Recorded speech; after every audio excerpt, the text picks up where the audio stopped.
Et salut à tous, j'espère que vous allez bien malgré la forte chaleur actuelle. D'ailleurs ici je suis en train de crever. On se retrouve malgré tout pour une vidéo sur les news as de la semaine. Il y a quelques trucs intéressants dans le lot. Et on va aussi parler des soldes qui arrivent la semaine prochaine. Allons-y, c'est parti.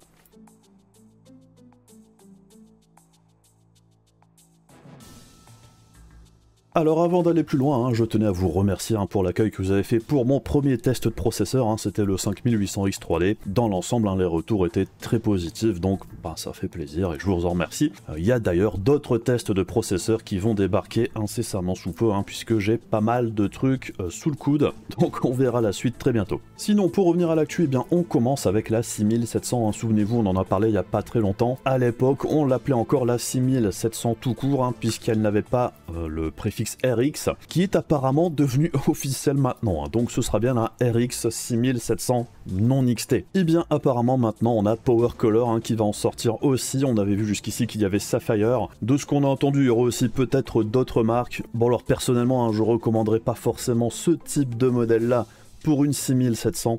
Autant avec une 6600, ça passait. Ce ventirad-là avec une 6700, je suis un peu plus perplexe, ça doit être quand même assez bruyant. Sinon, en ce qui concerne les performances de cette RX 6700, il y a eu des tests qui ont été faits avec les anciens et les nouveaux drivers d'AMD qui augmentent les performances. Et dans l'ensemble, ce qui ressort, c'est que cette 6700 non XT se place grosso modo 10% au-dessus de la 6650 XT. Alors après, il faut aussi voir dans quelle résolution, et dans quel jeu et dans quel réglage, puisqu'en toute logique, comme c'est souvent le cas avec les cartes d'AMD, la 6650 est très certainement plus proche de la 6700 en 1080p qu'elle ne l'est en 1440 et en 4K, où à mon avis, la 6700 est un bon cran au-dessus. Toujours côté AMD au niveau des GPU, souvenez-vous au moment de la sortie du refresh d'RDNA 2, donc les 6650, 6750 et 6950 XT, on avait entendu dire qu'il y aurait un bundle de jeux avec les nouvelles cartes d'AMD. Et bien ce bundle est maintenant complété avec un troisième jeu, puisque jusqu'ici on avait uniquement entendu parler de Saints Row et de Sniper Elite 5 qui vient de sortir. Saints Row il sort cet été, il me semble au mois d'août. Forspoken lui il me semble qu'il sort au mois d'octobre. Alors Forspoken c'est un des gros titres de chez Square Enix qui doit sortir pour la fin de l'année, du coup qui avait été reporté il y a quelques mois, parce qu'au niveau des premiers tests qui étaient sortis, les premiers retours, c'était pas la dinguerie. Malgré tout, c'est quand même une plutôt bonne chose, puisque si vous achetez une 6700 XT et supérieure, vous avez les trois jeux, c'est pas seulement un seul jeu au choix, c'est les trois d'un coup.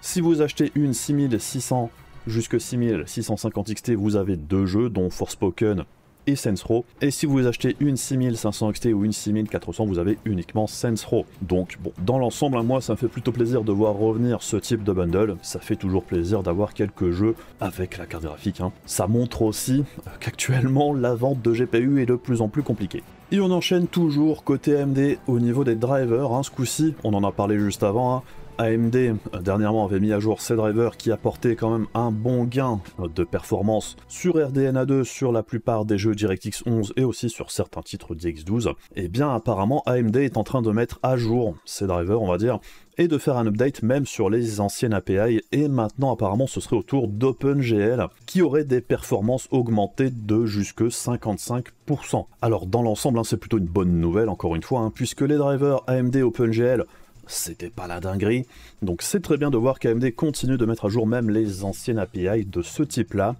puisque très clairement il y avait un manque, un déficit au niveau des performances. Et de ce qu'on entend aussi en coulisses, apparemment la mise à jour des drivers, ce serait aussi en partie dû à ce qu'AMD est en train de faire pour RDNA 3, puisqu'RDNA 3 c'est une architecture totalement différente, et apparemment AMD chercherait vraiment à faire en sorte que ces drivers soient les plus optimisés possibles pour la sortie de RDNA 3, donc ça bénéficie aussi à RDNA 2, et dans l'ensemble on va pas s'en plaindre, c'est plutôt une bonne chose. Et on enchaîne avec les GPU Intel, les fameux GPU Intel, qui commencent apparemment à sortir en Chine avec la mise en vente du A380. C'est pas un avion clairement, ça envoie pas le café du tout, puisqu'au niveau des performances, de ce qu'on a entendu dire jusqu'ici, ça serait à peine supérieur à la RX 6400 que j'ai testé dernièrement d'ailleurs.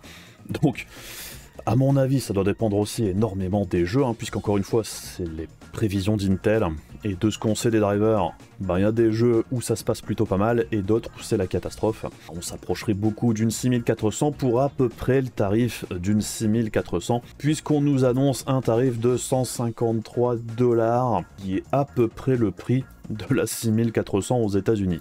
Bon alors, dit comme ça fait clairement pas rêver. Par contre, au niveau des specs, ce que l'on voit ici, c'est que c'est 75 watts au niveau de la console, donc ça veut dire qu'il n'y a pas de connecteur d'alim externe, 6 Go de RAM, ce qui est malgré tout un avantage par rapport à la 6400, et le gros avantage ici, encore une fois, de cette nouvelle architecture d'Intel, c'est qu'apparemment, au niveau de l'encodage-décodage, c'est du tout bon, là où par exemple la 6400, il n'y en a pas. Donc au niveau de l'encodage, ça va très vite. Avoir un encodeur tout court, c'est mieux que de ne pas en avoir du tout. Donc bon, en tant que GPU pour gamers, ça n'a très certainement pas grand intérêt. Par contre, pour les créateurs de contenu, à ce tarif-là, si on arrive vraiment à avoir ce système qui prend en charge l'encodeur GPU et l'encodeur de la partie graphique du CPU Intel aussi en même temps pour améliorer les performances, ça pourrait faire un petit combo plutôt sympa pour une config Intel, donc ça reste à voir. Sinon, si vous n'avez pas suivi ce qui se passe dernièrement au niveau du cours des crypto-monnaies, eh bien ça se casse la gueule, tout simplement. C'est vraiment une grosse baisse qui a lieu dernièrement au niveau du cours du Bitcoin ou de l'Ethereum, qui est la monnaie la plus minée par les GPU, et ça se ressent directement au niveau de la revente des GPU en occasion, et ça impacte aussi fortement le prix de vente des GPU neufs. Alors pour l'Europe, il y a un petit temps de délai, j'ai l'impression, encore une fois, comme bien souvent d'ailleurs, mais on commence quand même à voir de plus en plus de GPU débarquer, que ce soit sur Le Bon Coin, que ce soit sur eBay, ça commence quand même à devenir de plus en plus important, on commence vraiment à voir beaucoup, par exemple, de 3060 Ti qui débarquent sur le marché de l'occasion. Sur le bas de gamme, c'est un petit peu plus compliqué encore pour l'instant, mais dans l'ensemble, même les prix du neuf, ça baisse aussi quand même pas mal en ce moment. Alors certes, on n'atteint pas les prix que l'on peut voir ici aux États-Unis, où il y a vraiment une forte baisse du prix des GPU actuellement, mais ça risque quand même de se répercuter chez nous incessamment sous peu, comme prévu je dirais. On attendait une belle baisse aux alentours de l'été, ça va arriver, et à mon avis le prix des GPU va continuer de baisser avec encore de meilleures affaires à attendre, principalement sur l'occasion aux alentours du mois d'août, voire septembre. Après, avec l'arrivée des futurs GPU, on verra bien comment le marché se comporte, Mais il y a beaucoup de personnes qui prédisent une potentielle grosse pénurie des GPU avec l'arrivée des nouveaux GPU. Personnellement, j'y crois pas du tout.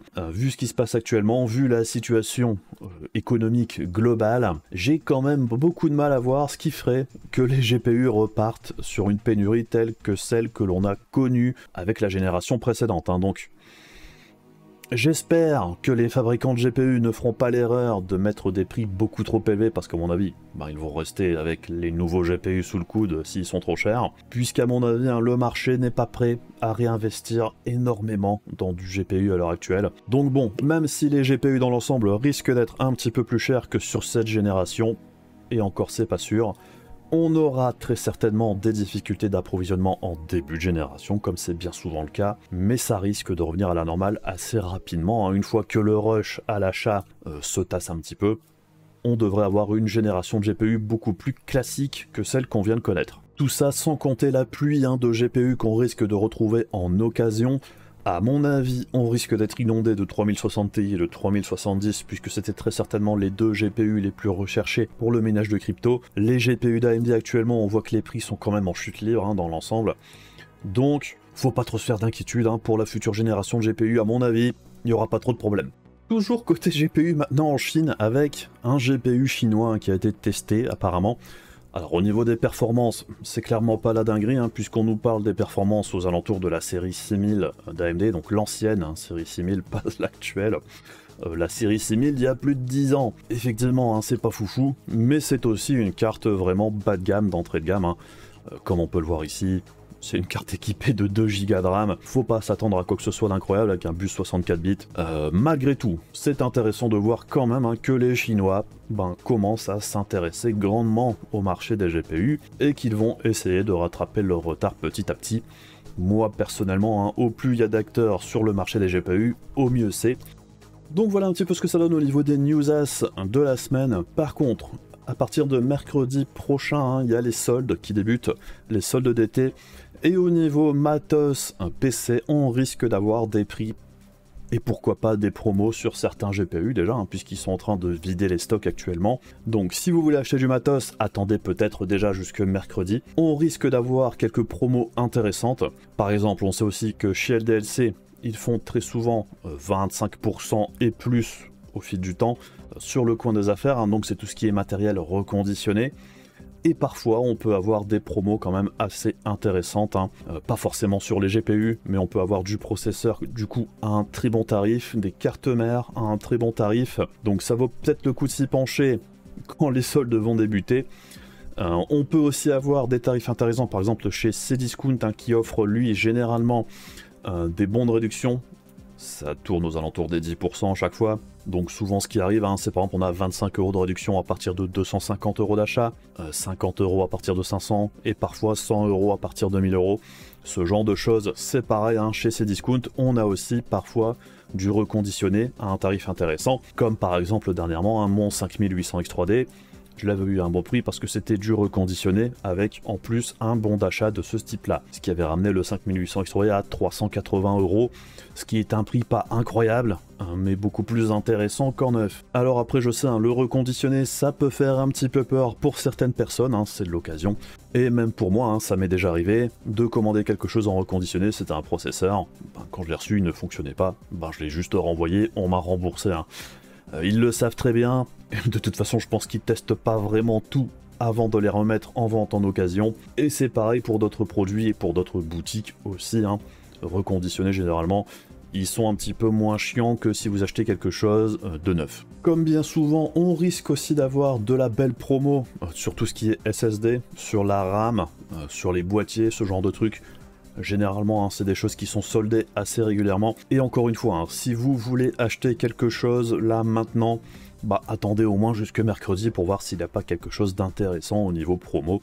Ça coûte rien d'attendre 3-4 jours. Après, quoi qu'il arrive, hein, s'il y a des trucs intéressants à droite à gauche, mercredi, j'essaierai de les mettre dans l'onglet communautaire de la chaîne et aussi sur Discord. Et puis peut-être pourquoi pas faire une vidéo s'il y a des trucs sympas qui restent en stock. Bref, de toute façon, c'est tout pour la vidéo aujourd'hui. Comme d'habitude, hein, si ça vous a intéressé, n'hésitez pas à faire des trucs casse-couilles de YouTube. On se retrouve très rapidement pour d'autres vidéos. Je vous fais des gros bisous, bon week-end à tous, à la prochaine, salut!